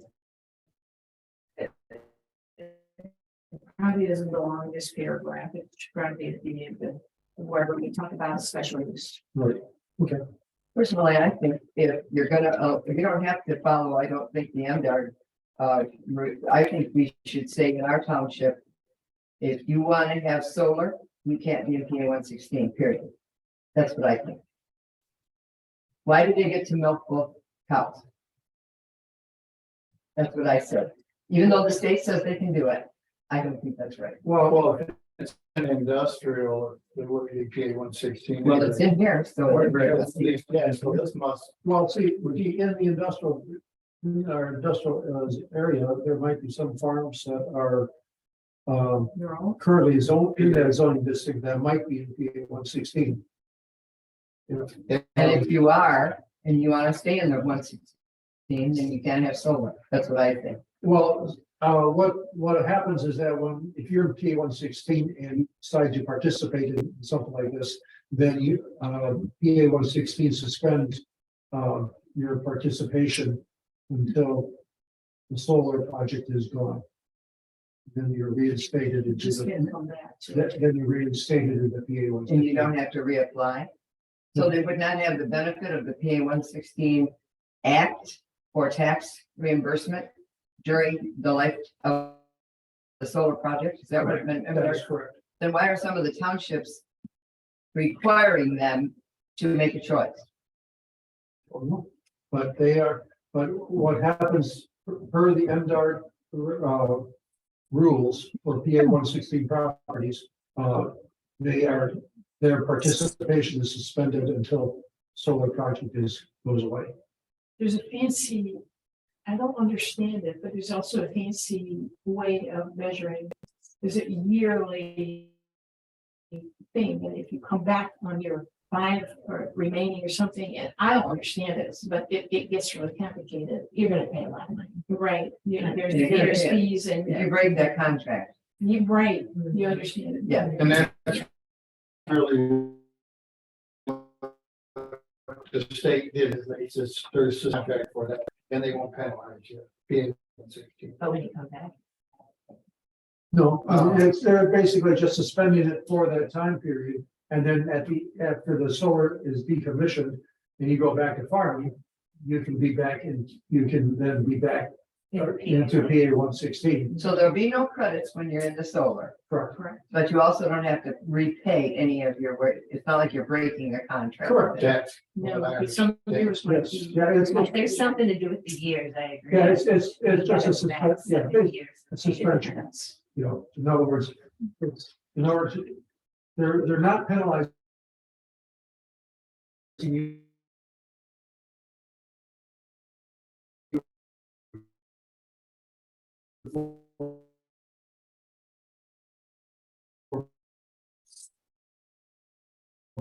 Being in the solar, because It's frozen, it's frozen and it's, and so you can have. That's where it gets complicated. it gets complicated, but Yeah. they basically. Well, and some of these farmers are already inside for 70, 40, 50, 80, 90 years. Right. Yeah. So that's gonna extend beyond the solar thing. Well, I'm not, all I know is when I was to a presentation about that. My understanding was that it's, for that time period of the solar, they're basically, it's suspended and they don't have to pay, they aren't penalized for being in the solar program, but they also don't get any benefits for the solar program. Or you mean from the farmland. From the farm. Okay. So they don't get to apply for their credit during that time. Correct. Because it is not. Yeah, I'm trying to get that out, but I don't doubt you because I have not looked at that late. I'm at the meeting, And we know the state of. I would think so. They watch that pretty darn close, but. Yeah. Um, I think that this ground cover paragraph or section needs to be, I like the first section is dual use / ground cover. And I think that we need to understand it better. I'm a little, Why are we telling them to do pollinators and all that stuff? That's what MDR is doing. That's what they're doing. Yeah, this is language they can have. Right. Yeah. So this is recommended language from Yes. MDR and put in an ordinance. Well, there's also a MSU solar guide, I can't remember the title of it, Right. that recommended. That's where this came from. It was in 2021. I can send you the PDF to, I can distribute it, or I think it's available online. So we can get in there. We don't need it. No, if you want to understand where this. Oh,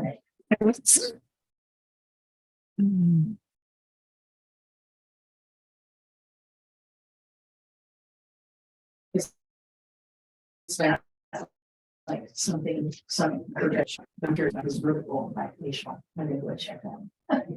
So I guess,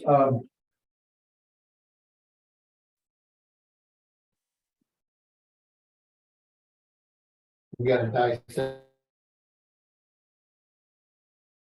that up a little bit. yeah, need a better understanding of why you need this big long paragraph section and, you know, we really did it, or, you know. Because, You know what they're having to plant now? Milkweed.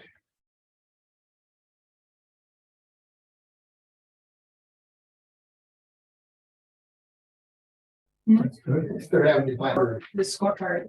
plant milkweed. I got milkweed all over. so. Okay, so need a better understanding of this paragraph. And then number 5 on page 7. Failure to install or continues to maintain the required vegetative buffer shall constitute a violation of the ordinance, and any special use approval may be subject to. It's here. Your maintenance that we were talking about earlier. Yep. So maybe you're covered already, so let's think about that. Yeah, number 5. Yeah. The township may use funds from the maintenance escrow account to repair or maintain the screening vegetation. That was put in there. With the thought was that, well, if the owner doesn't maintain it, then, you know, in order to, the township can basically, has money to maintain the screening vegetation. That's why it needs to be more than 25. That's fine.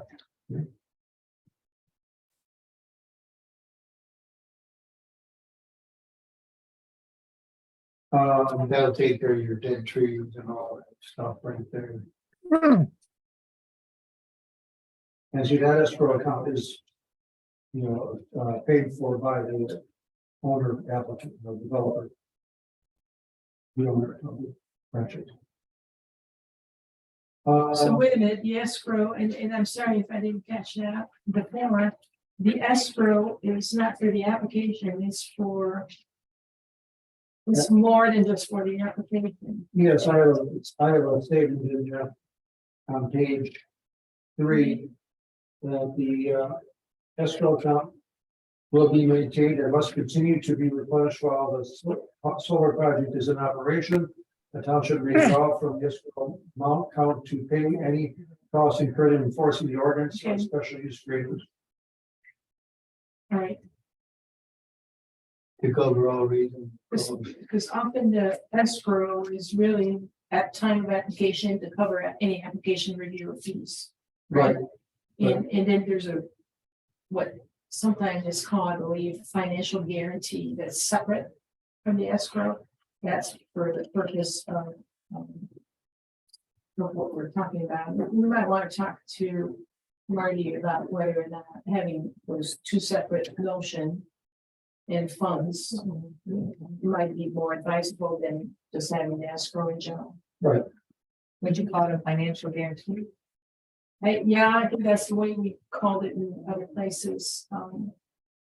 And I, you gotta go consistent with whatever might be existing in your zoning units. So let's look at that.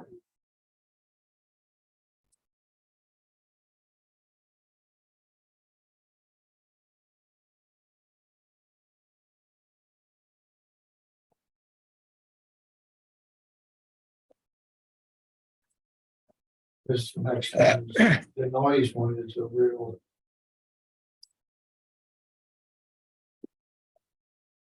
That's really a big one. Now that we heard what these sound like. And. There's one, the facility that we're gonna go in is gonna have how many? We looked them up, 52. 42 of the stations, inverters. And the converters are what makes the noise. And they are very, Well, that's why we have maximum noise level, it exceeds 45 decibels. At the exterior property boundary. So even if they have like a decimal for the substations and for the inverters, because if the There is no inverters, substation. It's only inverter. Usually the. isn't Oaklanders supposed to have the substations? Substations in London. So the noise measurement is usually done at the property line. Whatever's within the. That's the way it's typically, it says that here at property boundary. so you wouldn't treat anything that's within that property differently. Right. Depending on what it is, we just treat the noise that at the property line. Which 40 level? 45 is low. 45 is vertical. What is that? What Well, was we that? should hear the 45, we should. What do did you something. hear? We'll do something. Yeah. That would be terrible if it was this loud. It is. This is higher than 45. This is higher than 45.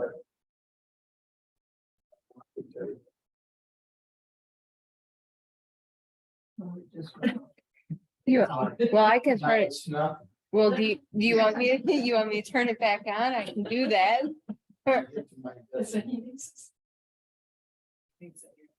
No, I switched it over to heat. 'Cause- Hey, I turned it down so it wouldn't get too warm, but I turned the air off. That just went to 86. It did not go to 86. I just had. Oh, that was my, So right now. I that can was tell my you what- voice. What it is. Give me the noise level. What are we The talking? voice was way up. Oh. But go ahead and turn that on. Yeah, that. Now, yes. I didn't even know that you could do that. So. It clicked. Hold on. 49. Will you stop measuring my voice? That's like 45. So it's that to here. 45 is pretty low. Yeah, but it didn't actually click on like it was here. Now, one of the caveats is that if there is for some reason uncheckable noise, then there are things that we can do to mitigate that. For example, if you can always put sound walls around an offending noise generator. And we can look at it on the site plan too and try Yeah, it's about performance, right? You address that. Roads in general. No, we don't make reference to our ordinance. No, you do. Noise, the section provides for noise limitation, zoning districts. Right. So you do have the maximum. Which I know is a lot higher than 45. Well, industrial is 64. Industrial and commercial and 2 residential 55. I mean, yeah, and 55 is your lower. You're talking 55, 60. And that, and she's referring to in our ordinance, our current ordinance, we have noise standards. Right. And if you think this is sufficient, you don't even need to address it yet, specifically solar. You already calculated. I think we want to know with the inverters. So you want it less than 55. Yes. Especially if it's gonna be, if we can't get it to where it's not next to a house. The difference is 45, but it's all the time. It's, you know, it's like something humming all day long.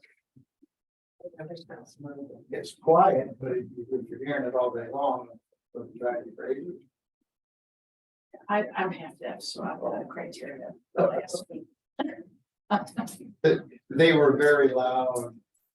I went and visited them at the inverters. I think that they're better than that, but I don't. I mean, if you want to go new sides.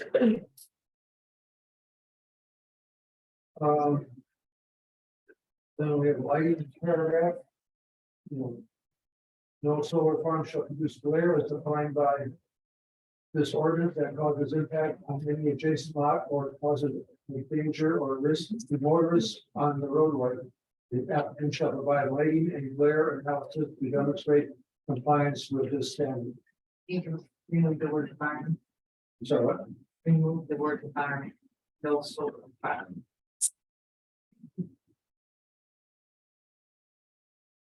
So you can put.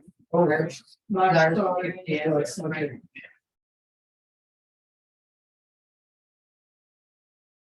Okay. Is that in there? Oh, yeah, because now we're getting to big long paragraphs, so. And it seems like it's something rarely done.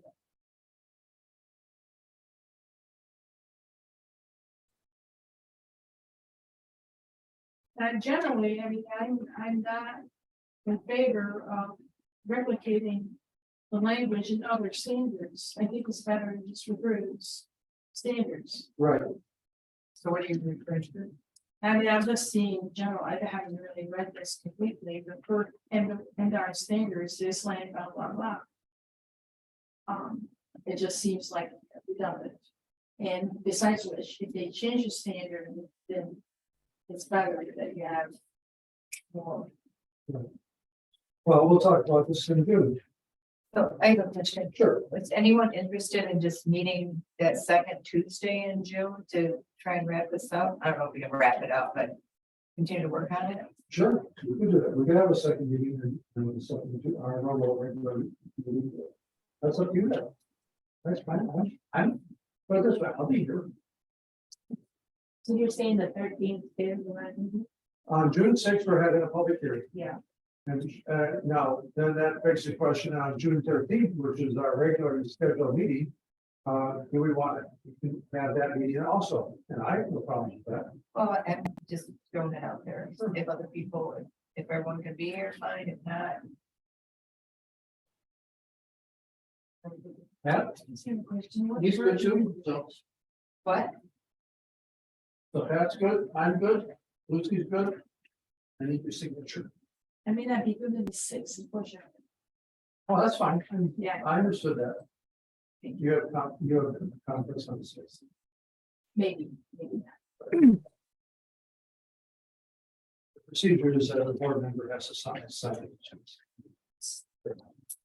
Okay, it is 5 after 9, and next week's Oh, public comment.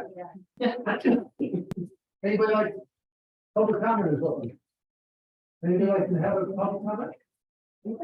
Yes, ma'am. No, I have a question. What's the date that you're using, that you're reading off of? For our. Ordinance, yeah. What is this? May revised ordinance 913. No, February 20th, 20. the file name is solar ordinance with draft revisions 20 February 2023. February 20th. Okay, John, Yes. the one that we all have is the one that I took from the website. Okay, Could you send me like the most recent one after you do whatever you need to do? I don't know Sure. if you have to change it from tonight, Draft revision. but could you send me the most recent one? I'll take off the old one and replace it with this one. sure. That way everybody can stay up to date. We don't have the same document. Oh, I agree. And Yeah, like I said, I wasn't sure if it was the same one, but something was better than nothing. That's the way I kind of looked at it. But the one that's on there, that's revised ordinance September 13th, 2022. Down in the bottom corner, it says May 9th, 23. No, that's because that's the day I printed it. Yes, that's- Gotcha, okay. Yeah, 5/9/23, it's 2023 is the day, Okay. which is today. Yeah. Yeah, that's just because it's the day I printed it. Yeah, it's just hard to follow if you don't have the same. No, I totally agree, and I have no problems with, like Alex said, getting it put on the web and sent to you guys. So is the 6th then a special meeting? Yeah. Yes, And then and then the 13th, we can have our regular meeting on the 13th. Yeah, yes, well, Pat's gonna be here, you're gonna be here, I'm gonna be here, Matt will probably be available. I assume. I mean, that's our regular meeting, so, it's, and because I assume that the special meeting, we can't do anything, right? That's it's just for. just before the, public hearing is, and site plans. Yeah.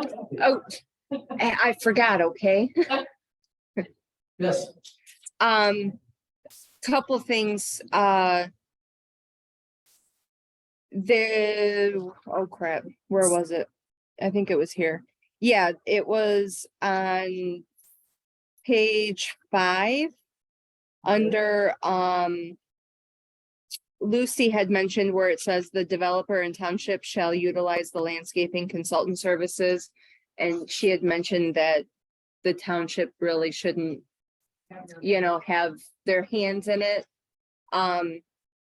My thought was maybe having it say that they choose the services with township or PC approval, like as in like part of their site plan kind of thing, showing that what their plan is and who they plan on utilizing, I guess.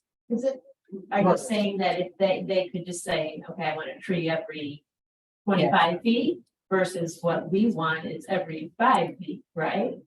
No, no. This is talking about other landscaping, I'm guessing. What I'm saying is any landscape plan that any applicant to do in the township, regardless of what the development is, should be done by a professional. And we Oh, already right. Have that in the ordinance, so having it here is not needed. Oh, okay. Now I understand better what you were saying. I particularly say that because this is somewhat specialized, it is, when we're talking about native plant restoration, prairie type plantings, you might want to say, to add to it and say, shall be done by a landscape professional specialized in this field. I mean, and they have a seal, these professionals have a seal, and so they need to seal the landscape plan. I mean, so that the township is reassured that this was done in a professional manner. That's really what you're trying to do. You're not trying to micromanage and tell them who to use. right. You're trying to tell them you want a professional doing this, you can't just Right. take a seed mix out of the internet and just plant it. Well, and that's why I kind of said, with township or PC approval, meaning that, Right. that they can say, okay, yes, this is a reputable company to use. And that. Be my that's how guest. it's Built in here, we wouldn't force that. And as we're doing the review, I would say, hey, this doesn't meet professional. Okay. All right, I understand that better. The special use approval and the site plan require our approval. And if we feel that they have used a fly-by-night operation or whatever, we can say, no, thanks. No, Right. you don't have to. Is that something? I guess I just misunderstood, the way it was stated. I just wanted to be sure. I'm trying to simplify a little bit. Too. I think you're spot on. A lot of fillers. So when they come forward with a site plan to place this. Right. Do they then have to cover it? A site plan is going through this ordinance and meeting every requirement. So they would say, okay, for landscaping, we're gonna use zero major landscaping, and then at that point you would say. You would comment, no, we don't. We don't like it. We don't That like. we know they did my landscaping, it was horrible and everything died or something. I mean, at that point, do you have a voice? Because she's saying Yes, we have a we need voice. to have a voice. And I want, Yes, one of the things we can do, they give us their site plan. And it's that thick and it's all detailed and everything. And then we can say, we need, on this landscaping proposal that you have, that you've utilized, Joe Blow, to do it. We want to, we need to have it verified or evaluated by our own people. And we can actually select our own people or somebody else independent to verify or to evaluate what they are telling us. And, and so in other words, we're not limited to what they tell us or what they give us. It's basically, they give us something and then we say, okay, we need to verify this. And we go and we have our own experts. Lucy has a whole list of people that she can draw on to. Including myself. experts. Including myself. From her firm or, their resources, to verify what they are telling us is adequate, what meets our intent, and then we say, hey, we don't like your plan. This is what we think you should, what we need you to do. And then they have to do it. And if they don't do it, and they say, no, we don't want like your plan either. We want to do what we want. Well, then you don't do it. Then your project is dead. So we always have the option. Yeah. because what I'm hearing her say is give us a voice, but if that's, I don't know if I can this. Well, Now I know. They are very, Good. very Good. detailed usually, I just wanted to be sure on the wording. That's all it was. okay. Well, very good. Add something to that. It's not so much the person doing the work that you're gonna look at. Yeah, you can take it's the mine with work you. that's being proposed. Right. Cool, And thanks. if the work that's being proposed is a meet ordinance requirement at site plan review, that's where we have the ability to say, no, this doesn't meet ordinance requirements. Right. But we have to we have to be specific about what the report, that why we don't like something, It's what not we that we feel don't, it's, it doesn't meet. doesn't, why we have to be specific in why it doesn't meet, this requirement. Yes, Matt. And this goes more to Corrigan, on the sound. Obviously, he's got 60 or whatever decibels. How is that gonna pipe it down? And, then it's like Dan's fuel or Dan's trucking. And other companies, are they still gonna be getting fuel and coming in and storing their equipment there too, or is this gonna completely change that aspect? Yeah, the propane will still be there. Not the propane, but like Dan's trucking company, they're coming in and getting fuel. Right If now, Is, yeah, if that's currently going on, that will continue, that may continue, it's up to Corrigan. okay. And that will be part of the site plan. They will have to tell us exactly what's going on. Everything that's going on there, they will have to tell us. So they'll say, yeah, we're gonna have our propane here, and we're gonna have Dan's, trucking over here, and we're gonna have, clean tech trailers over here, and we're gonna have a pond over here with swimming and fishing, whatever. The Dan's excavating is because Dan's excavating does go. So they're, once they're close, and if they're close to this What's area. this? they use What's that. this? But What's new? that's, I What's mean, this? that's That's more the truck planning commission traffic. meeting. Yeah.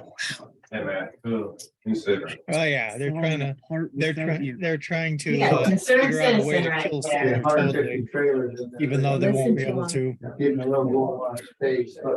Oh, yeah. Shouldn't they have? Oh, yeah, they think they've got it now. Oh, we can ban solar. Like dance, whatever dance is. They're in it. They're in and out. They get fuel and they're out. Miller Brothers, They get propane, you mean? Or other fuel? No. they get diesel fuel. Probably, Dan's probably fills them up out here. Yeah, What they were doing at one time, they were bringing all the Jersey barriers and stuff and staging them there, so when they started a road job. South of here, wherever they were it working, was, they went in and, they staged everything here, so when the state said go. They had all their Jersey barriers lined up, their equipment was lined up, Inside that's where the they had the facility, fuel truck. inside the Right over facility. here. And don't have to- Simpson. It's off and on, they might be there, for a month Few now, months. and they might be gone. And then if they get another job, if Dan Excavating has a job in this area, they could use it again. No permit required for that or special duties or anything? It's, They're in and out of there. it's fuzzy area. Gray area. But it will And be truck it's related to their. the business, but, whether it was, I don't remember it being specifically addressed at their site plan back in 2011. They probably didn't do it then. Right. No, they didn't, because back then they was talking about putting the rails, redoing the rails. You get a nice big piece of property like that, and all your buddies come and say, hey, you got a little room for me, I'll run my little business. Including the state of How Michigan. much you gonna charge me? Oh, that's why. Yeah. Including the state of Michigan. Yeah, that's exactly right. Money. Okay, so any issues of, from the board members? Signing commission members? Okay, is there a motion to adjourn?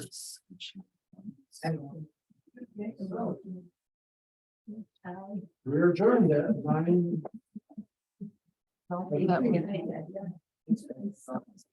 Thank you for coming. Thank you. Yeah. 13th is right. Yep, that's it. That's the one. I believe it is. So it's in there somewhere, Okay. but yeah.